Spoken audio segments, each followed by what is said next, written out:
So I'm always going to look at it because there's new ways of thinking, there's new technologies, there's new information that comes, and we want to be able to adjust and iterate on that.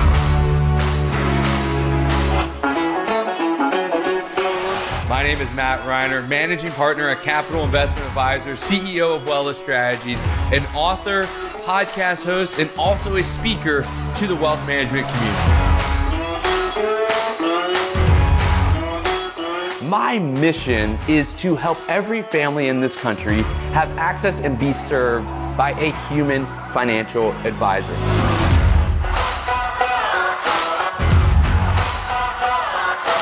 That we all have to live in the moment and not try to force progress too quickly. Let it happen and commit to a long-term strategy in your life, in your business, and in your investment portfolio. And now, your host and my dad, Matt Reiner. Douglas Boneparth, welcome to the Future Proof Advisor podcast. How you doing, my friend? I'm doing great. Thanks for having me here. Awesome, man. Well, this is going to be a ton of fun, just to kind of dive into, mind, leverage, innovation, everything that makes a future-proof advisor, and learn from you. I've been, as I was talking about before we started recording, been following what you've been doing, super inspired, man, and excited to learn from you. Before we do, I always love to learn about the journey. And, I ask this question a lot of my guests. I'm curious, what did the 13-year-old Douglas Boneparth want to be when he grew up? Well, he thought he was going to be an architect or an attorney, but the architect one sounds so much cooler than the attorney. Yeah, especially, at the rates that we're paying attorneys these days. So it does sound a lot cooler than that. Well, tell us about the journey. Attorney, so I got halfway there. You get the benefit from it, right? That's the beauty of it, right? The higher fees is a benefit. Attorney as well. So we really actually benefited from this decision. No joke around that at all. That is incredible. Tell us about that journey then, going from wanting to be an architect to now, running a wealth management firm. Tell us about that journey. Wow. I wish it was a lot cooler story than what I'm about to tell you, but I'll lay it down nonetheless. Like every kid goes through their schooling experience here. I was a public school kid, went to high school in South Florida, and the Florida lottery system, I believe to this day, still hands out something called the Bright Future Scholarship. Or if you do all right to very good in your studies, you got most, if not all, of your education paid for if you stayed in state in Florida. And all the kids who did really well wanted to go to the University of Florida. And when I say they wanted to go, their parents made sure they went there because they weren't going to pay tuition or for, college education. So that's how a lot of us stayed in state at either UF or FSU or UCF, pretty much where like 80% of my friends ended up. And then, it's a big party school, having an absolute blast. I had my older brother there, a third of my high school there. We're having a really good time. And I remember after the end of my freshman year, my father asked me, what are you going to do this summer? And I said, I'm just trying to hang out at school. Like, I'm going back for classes in the summertime. And he's like, all right, yeah, I feel that, but maybe you want to work together, I'm like, what do you mean work together? He's like, I'll tell you what, see if you can pass this exam. And it was a general securities license. It was your Series 7. And I found that manual on my bed when I returned home from college after my freshman year and started to, real fun stuff. Really started to study for my general securities license. By the following summer, I'd finished the 66 and an insurance license. And before I knew it, I was being plugged into the family practice and starting to learn everything having to do with wealth management and financial planning and investment management at the age of 19. So, I think my father's fear that I was just going to, continue to party and become a degenerate took over, and he more or less shoved me in the direction of financial planning and wealth management. Turns out I really liked it. I like the qualities that an extrovert can bring to it in terms of, client service and deal. I always loved that. My brother and I ran a computer consulting business when we were in high school and did a lot of stuff that was client facing and, just like talking in general. So it appealed to a lot of things that I was good at. And, once that ball started rolling, I realized I had a pretty interesting set of experience on my hand. And that turned into, really loving this profession. I don't know how much time we have for this story, but working with my father wasn't a lot of fun out of college. I had met my now wife when we were freshmen. She went off to law school in New York City. Born from some New Yorkers, full family from New York. And push came to shove, I had to get to New York City. And that was October 2008, finally made that decision to and left into the worst financial, time since the Great Depression. So I think Bear Stearns collapsed when I got off the airplane. There are many legs to this story, but that's how I ended up in New York, working in a practice and beginning the initial steps into building my own. Is your dad still practicing by chance, or is he? No. I'm curious of that because we have a family business as well. My dad founded our firm 20 years ago. Now one of my partners is my brother. What for you didn't work? Well, first and foremost, I'm very jealous and proud that you, your brother, and your father have managed to make this all work. I'm obviously on the other end of it where it did not. I find those who do likely is I know there's probably still challenges. No families are perfect here, but I find it quite beautiful when they do. It really speaks to the relationship that you have with your family. So tip of the hat to you there. This was a story of me needing to figure out what it is I wanted. I started telling you this story and using the words, I was more or less pushed in the direction of wealth management. And if I'm being very candid, I didn't really challenge it or question it. It's just what I did. And that taps into, a lot of the relationship that I have with my own father, which is difficult. But, I'm very grateful for the fact that I got that early opportunity. It really said I'll forever be grateful to be provided the knowledge that I had and the early start that I had. But when you're 24 or 23, living at home, working with, your father, not having a lot of separation between, what a normal 23-year-old should have at the end of the day. And you're in your childhood room again, I got to wake up tomorrow and go right back into the office and see the same people on top of, the person you love most in this world, the person you were dating since you were, 19, is doing her own thing up in New York City, kind of where you would love to be. It sets the stage for a very challenging environment, and our relationship, took a beating and it was very hard to navigate. But ultimately, I had to ask myself what I wanted for me, and that was to be, up in New York City, giving this a go. If I'm gonna do it, I'm gonna do it, and I'm gonna see all of this. What's the worst that could happen, right? I'm on a plane back to sunny South Florida, figuring it out. It's not really a bad downside at, 23, 24. And, then the recession came and I figured that's the risk anyways. Like the irony was we're really going to be tested here. I mean, I literally thought I'd be going back home within weeks of my arrival as things continued to deteriorate. Imagine moving to New York City at the very beginning of the financial crisis. You're like, wow, you really know how to pick them, Doug. What terrible timing took place right there. But I lived to tell the tale, and I think a lot of the origin story and a lot of what has led to success has been surviving that period of time at the very beginning of my journey, at least in the Northeast. There's a story behind everybody's failure and success, and everybody has their own challenges along the way. So I appreciate you sharing that.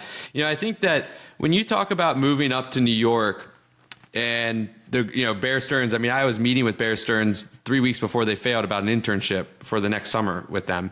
And I remember walking the train floor, and we all remember that so vividly. How did you get through that? That is there's so much uncertainty, so much unknown, and everybody's telling you you're foolish probably. What are you doing in New York during the Great Recession, the financial crisis? How did you get through that from a mindset, mental standpoint?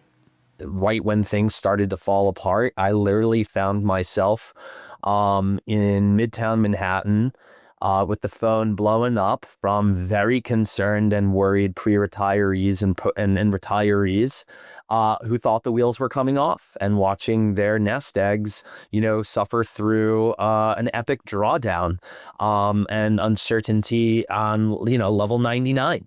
And for me, I was very fortunate to be equipped to handle that. And the way I was equipped was, number one, I actually studied public relations in undergrad, and crisis management was a big part of that. So I had some real tools and a real like academic skill set to apply to what was happening here. That was very handy. Two, humor has been a tool of mine forever, and I love humor and I love comedy. There's no better way to connect with someone very quickly than by getting them to smile or laugh. And that was applied very well in talking to people, knowing when it's appropriate to say something humorous, is obviously part of that. So you just don't want to launch into jokes when someone's super concerned they're going to be unable to retire, but you could use that as well. And then the experience that I received, that early experience really, I think above all else, allowed me to get technical and explain to people, why it's important that you don't do self-damage here. And these are the classic financial planner, tropes and expressions that we use. But all of that together, I think, again, gave me a springboard into my career that I don't think you could recreate. Hopefully we don't get to recreate, because I would prefer there not to be another great recession. But that's how it all came together. Right place, right time, right skills. I was very fortunate in that regard. Well, it's really interesting because you talk about, like you kind of had this pressure of not wanting to be a boomerang and go back. And, everybody tries to avoid pressure. They always want comfort, and they don't want to be changed. They don't want to be uncomfortable. But in reality, like that is what creates the neural networks and the ability for us to grow is we need to have some of that. Can't make a diamond without pressure, right? That's the expression. Right. Like you have to go through this like process of like push and pull to really like grow. And if you don't, and if you have everything just be the status quo, you're just not going to be growing. You're eventually just going to retreat. And I think that's so powerful and has created the mindset that has enabled you to be kind of forward thinking, innovative, thinking differently. And I'm curious on that innovation side and just like exploration side, curiosity. How do you judge yourself with regards to being curious? Do you feel you're a curious person, and how do you go about being curious? Like, what do you like to explore? How do you like to learn to stay curious? I think that's an awesome question. My edge has always been around technology and being an early adopter of tech. As I mentioned, earlier, my brother and I were very fortunate to grow up with computers. And while I was busy playing video games, my brother was actually diving deeper into hardware and software. And I give him so much credit. He was fixing, computers in Boca Raton, Florida, mostly older people who just got their first PC. But for $5 an hour, my brother, as a 14-year-old, was walking around the neighborhood, making real money. By the time he went to college, he pretty much handed me a consultancy business that charged $30 an hour. I mean, we were entrepreneurs. I think one thing I can, reflect on here is that both my father and grandfather were entrepreneurs, and the entrepreneurial spirit we were always surrounded by that. And we married that to technology, which again, we were surrounded by, and found ways to, make money and learn new things. We like gadgets. We like playing around, whether it was the birth of high-speed internet, even through video games, I picked up a lot of this stuff. eBay came along. You could now hustle online, not just door to door. Like, we were constantly marrying entrepreneurship and technology together. And that always proved to be an ace in a hole. I mean, even in high school, when the teacher's computer wasn't working, they hollered at Doug or David to fix it. And guess who wasn't doing homework that night? You weren't, or got a better grade. No joke. This stuff would happen all the time.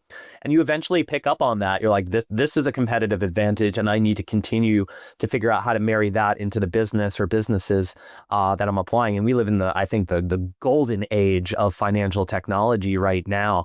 So whether that's AI transcription for your meeting notes, or what you can do when it comes to rebalancing portfolios or direct indexing. I mean, I'll sniff these things out years before they become mainstream stream and figure out how do we get that into the practice? How do we leverage that so we can be ahead of the curve or more efficient, offer greater client service, better investments, whatever it may be. Yeah. How would you, I mean, because you have a passion behind it. Like I have a passion behind technology. We're going to dive into, I want to learn about some of the technologies you're looking at and how you're using them. But, you know, and I think that a lot of people have a passion and they all have this belief that like technology and innovation, and we are in this like golden age. It's so amazing what you can do and like build and try and do.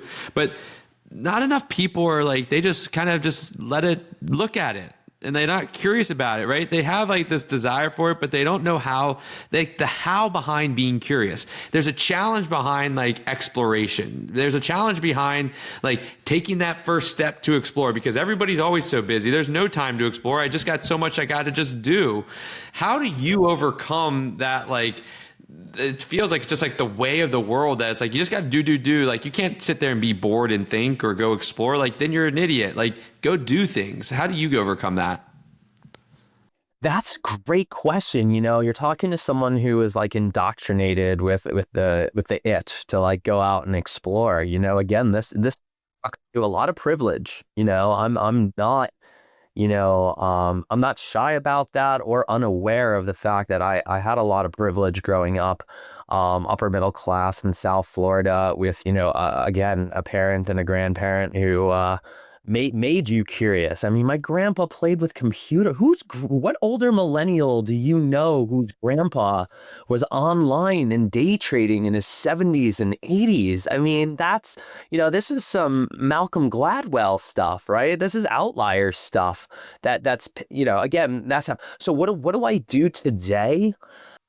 I think the competitive side of it, you know, comes through a little bit here. And I found that through video games. Like I don't ever want to be at a point in my life, you know, whether I'm in my 40s, 50s, 60s, or 70s, where my child or grandchild shows me a piece of technology or something new and I don't get it or I don't care to get it.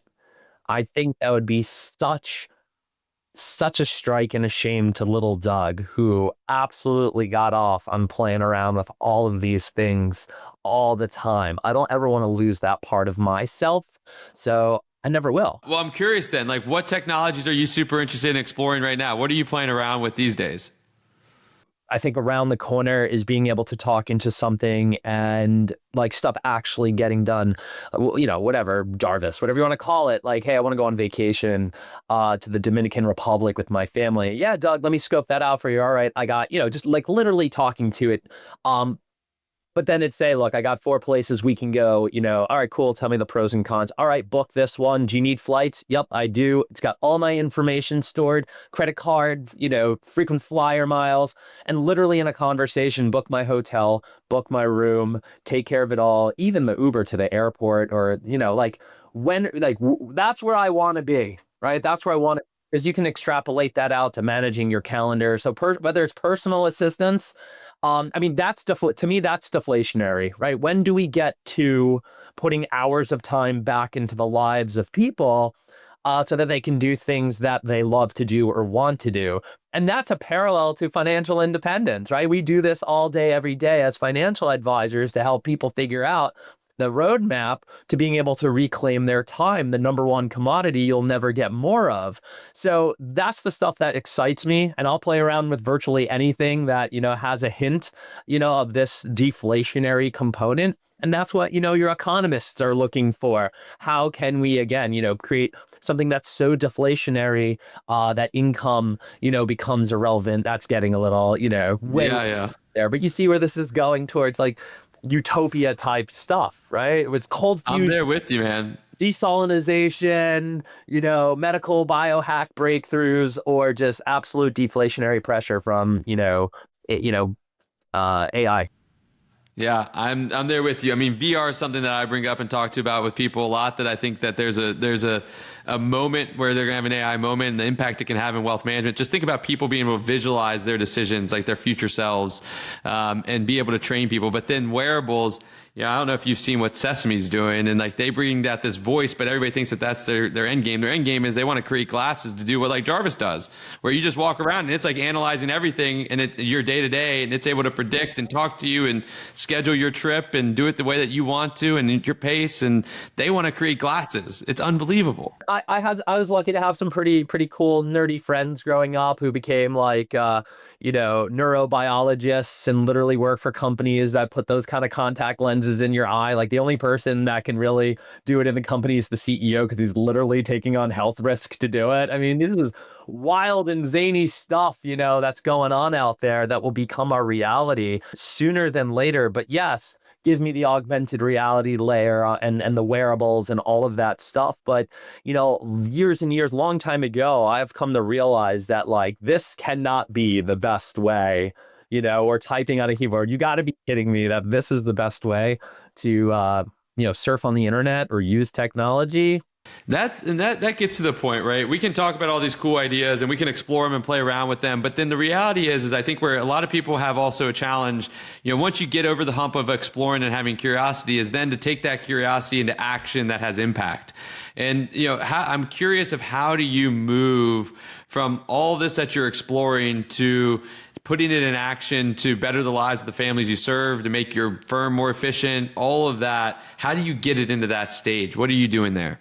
Yeah, I mean, the one that we wanted, or the one I've been crying for literally to our chief compliance officer, my roommate and wife here, had been, the note taking or the transcribing client meetings. I mean, let's talk about something that seems very logical and very much like a layup is, hey, if I can stop typing in the middle of, the 300 to 400 client service meetings that we're running, each year, and get those summaries, get those email follow-ups, get it all done by simply connecting with the client and covering the ground we need to cover. I start counting the hours that I'm putting back into my life, my day, my year, and it's, 100 plus. That's some real deal time. Then it comes down to, all right, let's see what's out there. We've been seeing these tools proliferate over conferences in the last really 1 year time. We have more than one player to choose from, and then we got to run due diligence on it. I mean, I think here's where the rubber meets the road, or the reality of the situation. You're now taking a real piece of technology that can help you in your operations or client service, but what's the cost? And I don't mean how much is it cost per month. What are the risks? What's the liability? How is this really going to be implemented when you're talking about a heavily regulated industry that we're in? New technology, plus there being no case law or no guidance from your regulator. You don't want to, especially, almost at any size or scale, you do not want to be the example here. I'm very fortunate as someone who likes to run fast and break things more than, maybe other people in the organization. Their job's to make sure I don't break things and I maybe slow down a little bit. And they are 100% correct. That's why we have risk managers and attorneys and compliance officers. They're trying to find that sweet spot between balancing what those risks are of new tech and your ability to actually implement them. I understand that this is an industry built on trust and reliability and consistency. That's what's built this industry. But there's also demands of our families and like capabilities that we could provide to them that could better their lives and their financial outcomes and their service experience, that if we could move faster would in both empower and enable, but there's this balance. But it's hard when you're in a regulated environment. So I'm curious your answer, like what is that answer to help advisors become more innovative, right? Google has privacy laws, like that's very big. It's not people's monies, but they're able to move fast as well. So what is that balance that we need to find in the industry to balance the regulation as well with innovation? You mentioned curiosity a number of times here, and I think staying curious and hungry for improvement and betterment and growth of not just your business, but the pursuit of a better life. Why am I working so hard on building this thing? Because the legacy I want to live, is, coming home at 3:00 here, and we all want them to, live a more fulfilling life than we were able to live. I certainly hope that remains true. And I think curiosity here in a regulatory environment, or rather when someone is curious and they're being told told no, they're going to search for every way to make that a yes, hopefully without breaking or bending something so far that it breaks, right? Again, not wanting to be the example. And I'll give you an example of this. We were looking at that transcription software in the middle of the year last year, or late last year. Looking over the legalese and who's indemnified for what. God forbid there's a PII exposure, or, where the data is stored. You're having a conversation with your client and personal information is being brought up. It's being transcribed. And if that's living in a server that's not your server and your server alone, there's potentially a problem there around privacy and security. So it's those types of things I'm talking about. Oh, it's stored in the cloud. Whose cloud? By the way, if it is stored there, there's rules around how long it needs to be not only stored there, but here. And again, do you want to be the one to find out what happens when that inevitably will happen? And the answer is no. And that's where a very smart risk manager, an operator, or team is going to pump the brakes and say, look, we need better than this. Here's the questions we have. And if they can't be answered to satisfaction, we're going to politely say no for now and not give up, but go find either a solution that satisfies your needs for data privacy or whatever it is that you are looking for it to do. Or stay in touch with the provider that you wanted to work with in the first place.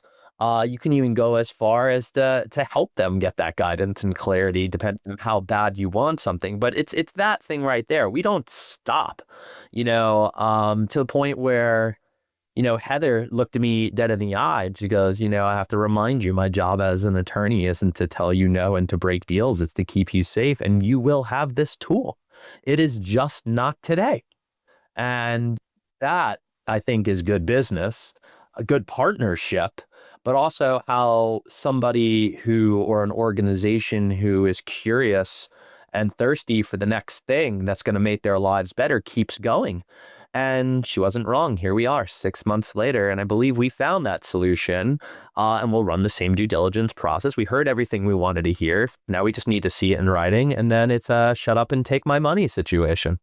Yeah, I love that perspective. And I think it's just a matter of don't stop, right? I think a lot of people just use that as an excuse not to go looking forward for anything. And I think that's not the right answer. I want to shift gears just for a second to talk about the firm you've built and the future you want to have with it. One thing that you mentioned in the pre-work that we had was this idea of dominating the love plus money space. It seems like you're dominating it, because I haven't heard anybody else say that. So tell me what is the love money space? I guess this whole thing originated from a conference that Heather and I attended a few years ago. On stage is the vice chairman of one of the largest banks in the world, specifically vice chairman of their wealth management division, with Sally Krawcheck, who created Ellevest, talking on the stage. And the vice chairman said the biggest problem that their bank has on their hands, their wealth management division has on their hands, is that their 80-something-year-old clients, mass affluent clients, are dying, and their spouses, typically their wives, are completely in the dark. They do not know a single thing about their financial lives. And I take the stance of, even if you've put pieces in place and have done estate planning and have the corporate trustees and all of that, they'll be, literally happened the other day. We asked this to an advisor. An advisor who said, my wife doesn't need to worry about any of that. I've taken care of it all. Well, wouldn't you like to know that your wife's perfectly capable of taking care of herself? So Heather and I, going back that couple of years, when we heard that this was their biggest problem and that they're losing business hand over fist because the advisors themselves don't want to bring up the surviving spouse, and the business goes out the door to some advisor that their kids are using, I looked at Heather and she looked at me, and we said, great, we're writing another book, aren't we? And we decided at that moment that here is a problem in the industry and I think society at large that needs to be addressed. Why, even for a millennial focused practice, do I still have one partner coming to the table in our client service meetings? These gender rollings and societal things still live on today in 2025, and up until you see that someone dies or something terrible happens, you find out just how bad that is.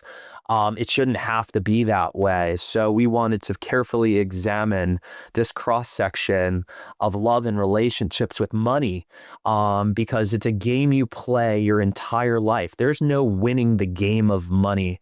If we're talking about fairness in relationships, if we're talking about being seen and being heard as partners, you are going to need to level set and get on the same page when it comes to money. There are a few things in life that you need to deal with day in and day out. Your health, right, is one of them, and you got money up there with that as well as managing it. It's one of the top 4 things. And to your point, you haven't heard too many advisors or people in a very crowded space now address this topic head on. And we want to be the ones to do that, not only for the sake of growing the firm, but sake of just creating better relationships. It is a cliche of how many relationships don't work out because of money or something money related. And it's not enough money. You got billionaires divorcing at the same rates as, people who have $10,000 in the bank account. So that was kind of the spark to do this. We have a book coming out in October called Money Together. We've interviewed over 75 couples. These are the realest stories you will ever read when it comes to understanding the role of money in the lives of couples. We have 5 sections and themes of where you've come from and where you're going. And we're super excited to not only bring that piece of thought leadership into the world, but also into our practice and make this something that advisors can bring into their practice as well. Again, few things you could say, hey, here's an immediate value add if you can get the households of your clients coming together, and getting on the same page with money. Absolutely massive win for everyone. I love that. And I can't wait for the book to come out, to read it and learn from it, man. That's incredible. And so your goal that you have is in the next 5 years to get to 250 million and dominate the love and money space. Now, we talked a little bit in pre-recording about postmortems and everything of that nature. I want to do a pre-mortem real quick, right? Sitting here today, going from 100 to 250. That is, 100 million is an impressive firm. 250 is slightly more impressive. What will be the reason that, love and money and 250 million, what will be the reason that vision does not become a reality? Failure of execution. I think that if the spark goes away that we have right now to see this vision through, we're in trouble in terms of fulfilling, that goal. I also want to say it comes down to people, right? The organization that I run is the way it is because of the people that we have and the way that we treat them. And that goes for any organization. You want to see an amazing business, you're going to find amazing people. We're lean, right? There's 4 of us, including myself. I already know I got a winner in my wife, an amazing partner. Like, that goes without saying. I wouldn't be here. None of this would be built if it wasn't for her. She's my muse. I cannot say that the other way around, and that's okay. I have Cliff, who's been with me since the day he got out of college and represents what it's like to be a homegrown day one CFP at our firm. And I think everything that we've built has been imbued in this individual. And if you want to take a look at how your values have played out, take a look at the person that you've trained from, the ground up. And if they're doing well and they're happy and they're finding fulfillment and joy in their life, you've won there and you can expect great things out of them. And then we have Marie, who's been with us or with me since day one. Even before that, we've worked together. To see her start her family and have 2 kids and move from the Northeast down to Florida, kind of ironic that that's where I started and she's down there. You don't take those things for granted. And she obviously has been instrumental in getting this firm off the ground and is still now a part of it. We know we're going to need to replicate that, and we know we're going to need to scale to accommodate the kind of growth we're experiencing. I think we'll hit capacity constraints that we haven't had to deal with before. And I think those are champagne problems for organizations. Last question. We talked about curiosity a lot. I'm a selfish person in the sense that I like to do this podcast because I'm constantly curious about learning from others. I love to read. I like to learn from others that are smarter than myself, like you. And so I'm always asking, what's one of those books out there that you think everybody should read that's been instrumental in your life? It's a classic. Think and Grow Rich. I think it's just evergreen, curiosity, asking the right questions, thinking with the end in mind. I think that one right there, just thinking with the end in mind, solves a lot of problems when you're trying to figure out how to grow and what you want for yourself. If you can get some of the big ones checked off, you're on your way. Those little questions will solve themselves.